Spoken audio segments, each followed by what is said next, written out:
నమస్కారం. వ్యూస్ ఛానల్కి స్వాగతం. ఈ రోజున ఒక ప్రేమలేఖ రాసిన రచయిత్రిని పరిచయం చేసుకుందాం. ఆ ప్రేమలేఖ చిత్రంగా మారి ఇప్పటికంటే ఆ చిత్రం వచ్చి సుమారు దగ్గరగా 35-40 సంవత్సరాలు అవుతున్నప్పటికీ ఇంకా అందరికీ గిలిగింతలు ఉంటూనే ఉంది. ప్రేమలేఖ రాసిన శ్రీమతి పొత్తూరు విజయలక్ష్మి గారితో ఈరోజు వైజయంతి మాటామంతి. నమస్తే విజయలక్ష్మి గారు. నమస్కారం అండి. ఈ ప్రేమలేఖ నుంచి ప్రారంభిద్దాం మనం ఈ ప్రయాణాన్ని. అంటే అది అందరికీ బాగా దగ్గరికి తీసుకెళ్తుంది కాబట్టి ముందుగా నాకు చెప్పాలంటే నా ఇంటర్వ్యూ ఎప్పుడు మొదలైనా కూడా ప్రేమలేఖతోనే మొదలవుతుంది. అది మరి నాకు ఒక ఏమనాలంటే ఒక గుర్తింపు. ఒక మనకి ఎలాగ పొత్తూరు విజయలక్ష్మి అంటే శ్రీవారికి ప్రేమలేఖ, అది ఒక విధంగా గర్వంగానే ఉంటుందండి నాకు. ఎందుకంటే నేను నిజంగా ఏదో పేరు ప్రతిష్టలు సంపాదించుకుందామని కానీ ఆ విధంగా నేను ఎప్పుడూ రచనలు చేయలేదు. నా కాలక్షేపం కోసం మొదలుపెట్టిన ఒక ప్రక్రియలో మనం విజయం సాధించి అది అందరికీ చేరువై అందరి మనసుల్లో సుస్థిర స్థానం సంపాదించుకుందంటే అది నేను భగవంతుడి దయగానే ఇక్కడ ఒక చిన్న చిలిపి ప్రశ్న, తప్పకుండా ఎప్పుడైనా ప్రేమలేఖ రాశారా? అసలు లేదండి. అంటే అది నవలే కానీ ఒకసారి మాత్రం ఒక ప్రేమలేఖ రాశానండి. అది నేను 6వ క్లాస్లో ఉన్నాను. 6వ క్లాస్లో ఉంటే మా అక్కయ్య ఒక కజిన్ సిస్టర్ ఉండేది. అది ఏదో నవల రాద్దాం అనుకుంటే దానికి ప్రేమలేఖ కావాల్సి వచ్చింది. ప్రేమలేఖ ఎలా రాయాలో మా ఇంట్లో ప్రేమలు అవి లేవన్నమాట. మామూలు ప్రేమలు ఉంటాయి కదా, కాదు అంటే ఎందుకంటే ఒక కట్టుబాట్లలో మీకు తెలియంది ఏముంది. నేను 1953లో పుట్టాను అంటే 60 ప్రాంతాల్లో ఒక కట్టుబాటుగా ఉన్న ఇంట్లో ఆడపిల్లలు ఎలా ఉంటారో మీకు తెలుసు.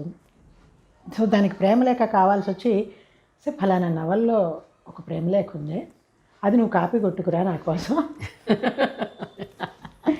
కోసం అని చెప్పామంటే మాత్రం నేను చచ్చిపోతాను అంది. అదంటే నాకు చాలా ఇష్టం. అక్కంటే ఇష్టం ఉంటుంది కదా, కజిన్ సిస్టర్.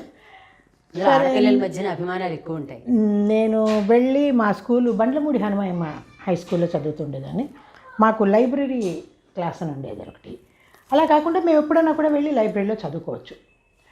సో లైబ్రరీకి వెళ్ళి అక్కడ లైబ్రరీ అంటారు కదా, ఆ పుస్తకం కావాలి అన్నారు. అది చిన్నపిల్లలు చదివే పుస్తకం కాదు. ఆ నవల పేరు అది నాకు గుర్తులేదు. ఎవరు రాసింది జ్ఞాపకం? అబ్బే ఏం లేదు, అది గుడ్డిగా చెప్పింది. నేను వెళ్ళి ఆ పుస్తకం కావాలని ఆయన అడిగాను. అడిగితే అతను ఒక రకంగా చూశాడు. ఇప్పుడు మనం ఏదో చందమా చదువుకోవాలి, లేకపోతే పంచతంత్రం చదువుకోవాలి, బాలల కథలు చదువుకోవాలి, కానీ మరి అది ఏ నవలో కూడా తెలియదు. బలాన్ని గంభీరమైన నవల ఇవ్వండి నాకు, నేను చదువుకోవాలి అంటే ఆయన ఒక రకంగా చూసి నీకు ఎందుకు అన్నాడు అనమాట. ఎందుకు అంటే మరి చెప్పాలి కదా, మనకు భయంగా ఉంటుంది కదండి. ఫస్ట్ ఫార్మ్ చదువుతున్న పిల్లకి కొంచెం భయమే ఉంటుంది కదా.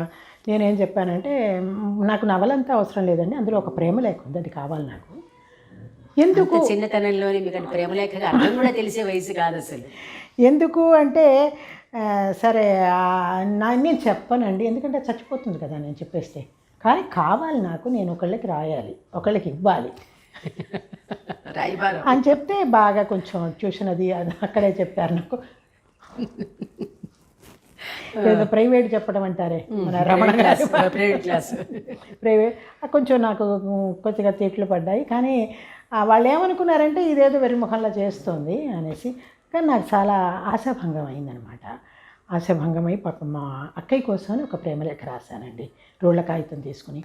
అది ఏం రాశానో గుర్తులేదు, కానీ ఏదో ప్రియమైన అని ఏమిటో పెట్టి ఏమిటో రాశాను.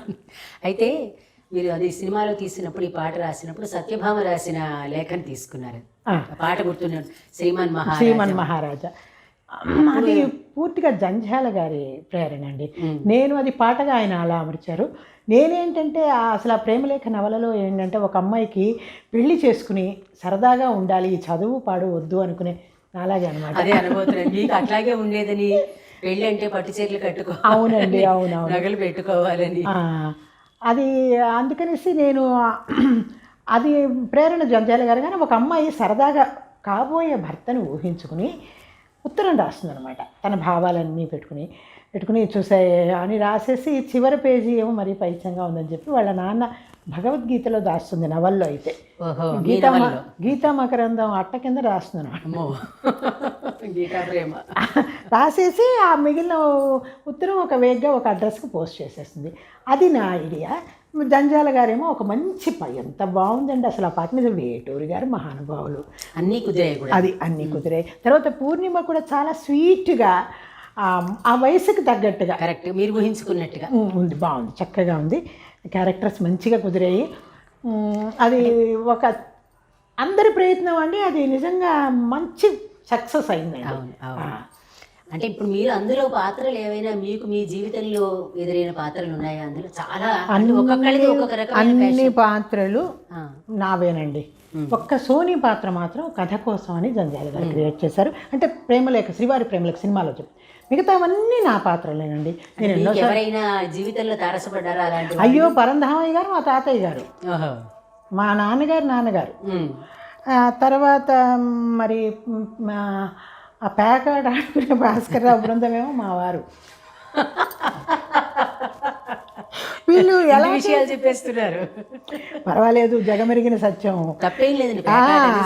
అది అసలు ఎలా ఉండేదంటే వాళ్ళు, మేము చిత్తరంజన్లో ఉండేవాళ్ళము, అందరికీ రైల్వే పాసులు కదండి. రైల్వే పాసులు అయితే వాళ్ళు ఏం చేస్తారంటే మీకు చేసేటప్పుడు కూడా కలకత్తా టు చెన్నై తీసేసుకుంటారు, పాసు తీసుకుని రిజర్వేషన్ చేయించేసుకుంటారు. చేయించుకుని ఫస్ట్ క్లాస్లో ఎక్కి దిగాల్సిన స్టేషన్ వచ్చింది. సపోజ్ ఏదో స్టేషన్లో దిగాలి, తునిలో దిగాలి అంటే మంచి రైజులో ఉంది హ్యాండ్ అని ఏలూరు దాకా వెళ్ళిపోయి దిగిన సందర్భాలు కూడా ఉండేవి. పేకాట అంటే ప్రాణం అబ్బో, చాలా హ్యాపీగా ఉండేవారు. మిమ్మల్ని పేకాటని పక్కన పెడితే దేన్ని ఎక్కువ ఇష్టపడేవారు అప్పట్లో? మరి అది ఆయన అడగాలి. అంటే మీరు ఎలా ఎప్పుడైనా టైం పాస్ అండి. ఇప్పుడు అదే అంటే అయ్యయ్యో చేతుల డబ్బులు లెవెల్ కాదు అంటే పర్వాలేదు, అదే ఇదే ఇటు పిల్లలు మాతో కూడా. నాకు చాలా ఇష్టం రమ్మి, ఆడతాను, ఐ ఎంజాయ్. ఏదైనా ట్రావెల్లో కానీ బ్రిడ్జి, మా వారు బ్రిడ్జి ఛాంపియన్. నాకు బ్రిడ్జి రాలేదు కానీ, ఎందుకంటే అంత మేధస్ లేదు, కొంచెం ఇంటలెక్చువల్స్.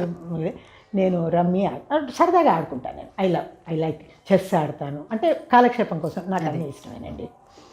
ఇప్పుడు అంటే మీరు అంటే మీకు పోతూరు విజయలక్ష్మి గారు అంటే ఫస్ట్ శ్రీవారి ప్రేమలేఖ కాబట్టి దాంతో ప్రారంభించాము. సరే, సరదాగా మీరు చెప్పారు దాని గురించి. తర్వాత మీరంటే రచనలు ఫస్ట్ రాసినదే ఇది కదా, మీకు ఫస్ట్ ప్రేమలేఖ అండి. దాని నుంచి తర్వాత ఇంకేం? అంటే మీ వయసు ఎంత ఉందండి అప్పుడు రాసినప్పుడు? నా వయసు అది నేను 82లో మొదలు పెట్టానండి. నేను 53లో పుట్టానంటే 29 ఇయర్స్లో. చాలా ఎర్లీ ఏజ్ అని కాదు, ఇంకా చాలా చిన్న వయసు నుంచి రాసిన వాళ్ళు కూడా ఉన్నారు. కొంతమంది 50 ఏళ్ళ ప్రారంభిస్తారు కదా, ఆ పరంగా చూస్తే మీరు పర్వాలేదు.